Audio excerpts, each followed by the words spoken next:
You're listening to Mr. Credit on San Diego 1700 with local credit expert Derek Evans. Now, live in studio, Mr. Credit.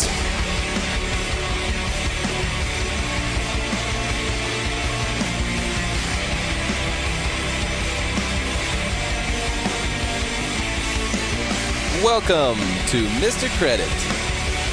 We are live, we are local in San Diego, Sorrento Valley, bringing you the most important hour in radio because we tell you everything they don't want you to know. When we say they, we mean anybody from the media, the credit bureaus, the big banks, the government, and the Wall Street gangsters, all of which will make an appearance on the program today. Visit MrCreditRadio.com if you want to send me an email or do a Facebook search for Mr. Credit, and you will find me there. Let's get to Padres really quick here. Lost last night 4-1 in Atlanta. Kind of a toughie. Looks like we might have lost Eckstein as well, who's a big stirrer of the pot for us. But we still have a 3-game lead over San Francisco in the NL West. A lead. We're in first place, folks. If you haven't got on the bandwagon yet, it's time. Okay? Padres are going to make a run. In fact, I'm going to make a bold prediction today. You might like it, you might not. We're playing Atlanta again, 4 p.m. today. You can catch all the Padres games right here on San Diego 1700, 4 p.m. against Atlanta, right here on San Diego 1700. We will not be on the air tomorrow because there is a day game, okay, for the final game with the Braves in Atlanta.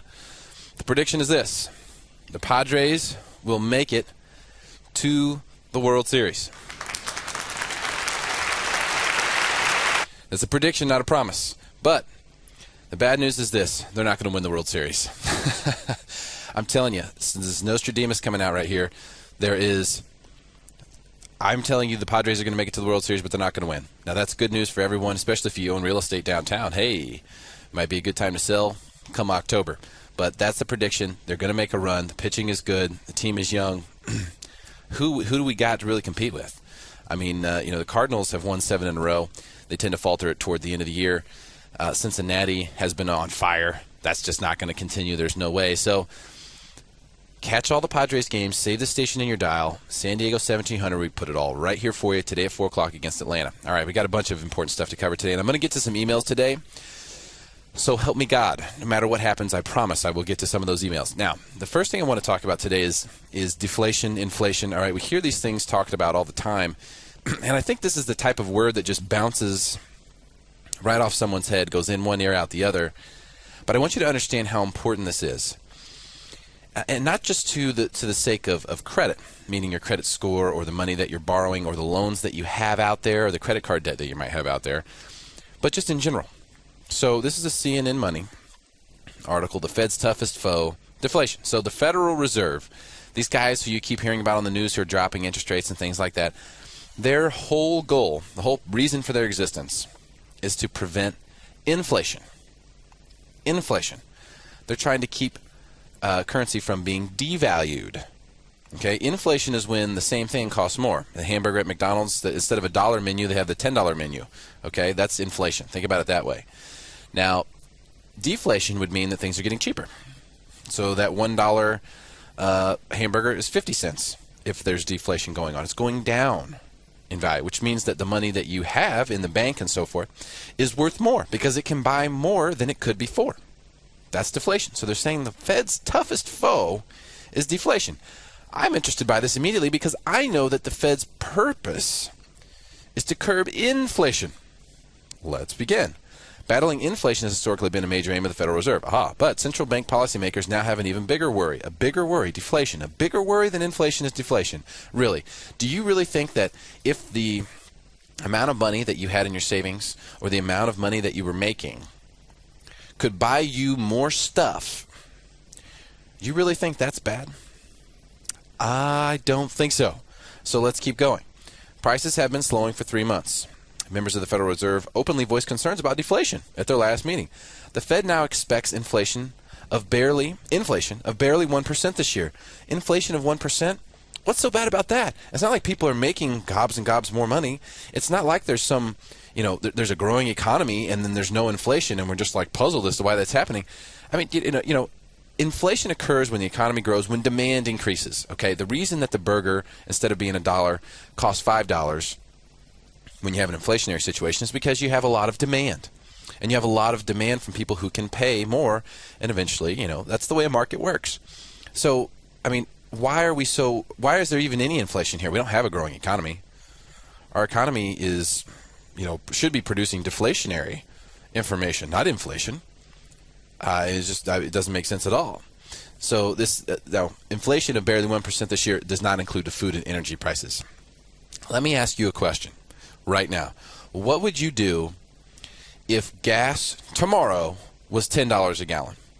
What would you do besides have to pay an arm and a leg to get gas? What would you do? I'm serious. Think about that. Think about that. Would you move closer to work?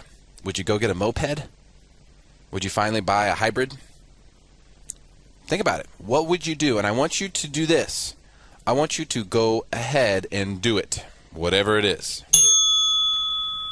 Because that's where we're headed. And that is not going to be from inflation. It's going to be from something that we call stagflation. I'll get to that later. Now, here is what they continue to say. While spending less on purchases may sound appealing to consumers, falling prices and wages can cause much more economic pain than rising prices. Really? Really? Is it deflation that caused all those small countries in Africa to have like wars where the bucket of, they had the whole barrel, Ray Lucia talks about buckets of money, where they literally had to bring a bucket of money to buy a loaf of bread? I mean, is that something that is appealing? I don't think so. When was the last time you heard about a country or a government or anything failing because of deflation? When was the last time you heard of that? The Great Depression? Oh, the Great Depression. Can't even compare now and then. Can't even compare it. I hear all these comparisons. Even I will bring up numbers sometimes to kind of give you perspective, but the truth is totally different economies, totally different situations, technology versus nothing. I mean, you can't compare them. Deflation is not bad right now. It's not. It's okay, guys. It's okay. And you're even telling me that we have 1% inflation. So be it. Businesses respond to declines in prices by cutting output and jobs. Why invest in making something to sell if the price you'll get for it will drop? Consumers hold back on buying for the same reason. The result is a downward spiral that can bring about a depression in a worst-case scenario, or a prolonged period of economic stagnation in the best case. Okay, so would you rather people see prices dropping and actually be able to afford to buy stuff that they can't afford to buy now? Or would you rather us see inflation the way we did when we saw home prices going up every day, like 10%, and everyone just chomping at the bit and diving into it, only to burn the house down just a few years later? Come on, guys. I'm telling you, this stuff is not that tough. A little deflation ain't so bad when you have a low unemployment rate and the economy is not doing so good. Now, here's something else I want you to keep in mind. And I got an email to this effect that I'll read later. But you have to understand this. Listen very carefully. Whether it's deflation or whether it's inflation, either way, you need your savings. You need your retirement. And one of the best things about filing for Chapter 7 bankruptcy and getting rid of all of your debts is that you don't have to touch that stuff. You can keep it. Up to $1 million. You can protect $1 million. I know it sounds crazy. I know. But listen. Listen very carefully here. Do not take your retirement money out to pay debts. Whether it's a deflationary situation or inflationary situation, I can make arguments for both. Doesn't matter. Don't ever do it. Please, pretty please, with a cherry on top, do not ever take out your 401k or your retirement funds to pay debts.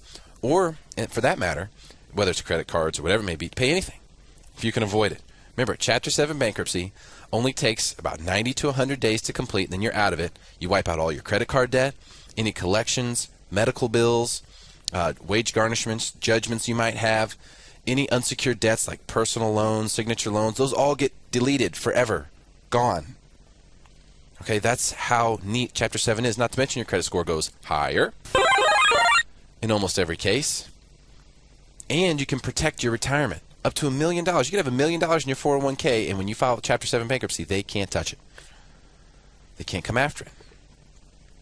So the reason I bring this up is because if it's the case that we're looking at deflation and your money can buy you more, then that money that you're going and blowing on these credit cards and minimum payments and stuff where the banks are just screwing you for as much interest as possible.